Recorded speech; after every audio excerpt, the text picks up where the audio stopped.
Acabamos unha e empezamos outra. Empezamos hoxe o curso internacional de clarinetes.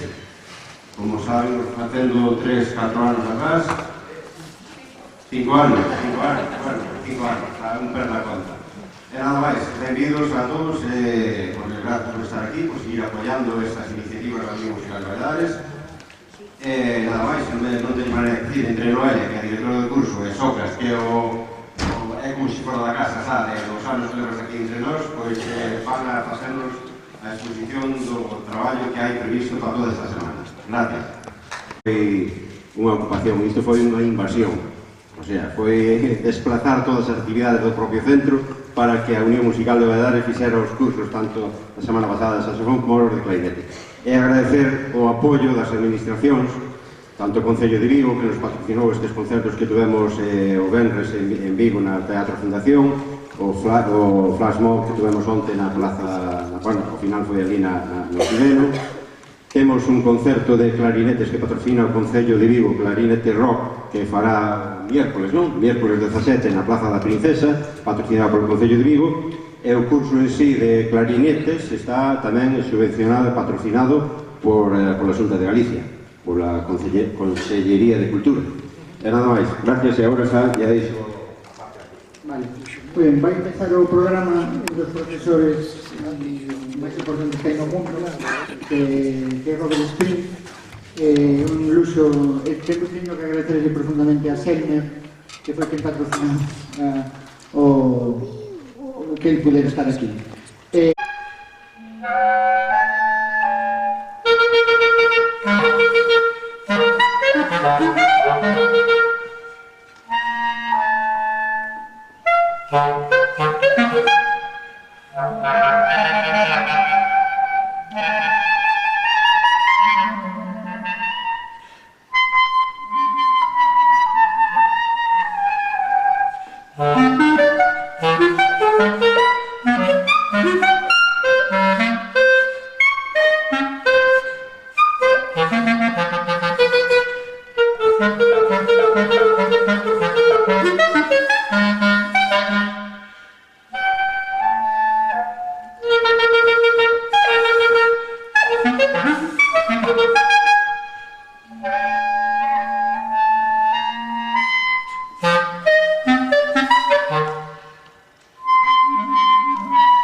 de trabajar era el curso. La verdad es que cuando vas dirigiendo bandas, algunas orquestas, ensembles y tal, venir a un curso tan específico para dirigir ensembles, pues es un pequeño reto y una cosa distinta y una cosa que, sobre todo siendo en Galicia, al menos yo lo hago muy a gusto. Muchísimas gracias por la invitación. Después de haber pasado por Buenos Aires y Viena, vamos a terminar el programa con una obra que se llama Solerianeta, que es de cosecha propia. Les cuento que es una obra que habría que enmarcar en la corriente estética de aquello de música sobre música. Es una recomposición de una obra previa. En este caso es el fandango para tecla, el popular fandango para tecla del padre Antonio Soler, que curiosamente es una obra que a lo largo del siglo XX se hicieron múltiples versiones y recomposiciones tanto para orquesta como para banda. Las bandas conocemos muy bien Soleriana, aquella obra tan fantástica de Carlos Surinac, que es una recomposición del fandango de tecla de Soler. Y en ese sentido pues es una obra que escribí originalmente para trompeta y piano con tintes muy virtuosísticos. Digo esto porque la versión del cuarteto la verdad es que requiere un trabajo de ensemble bastante complicado.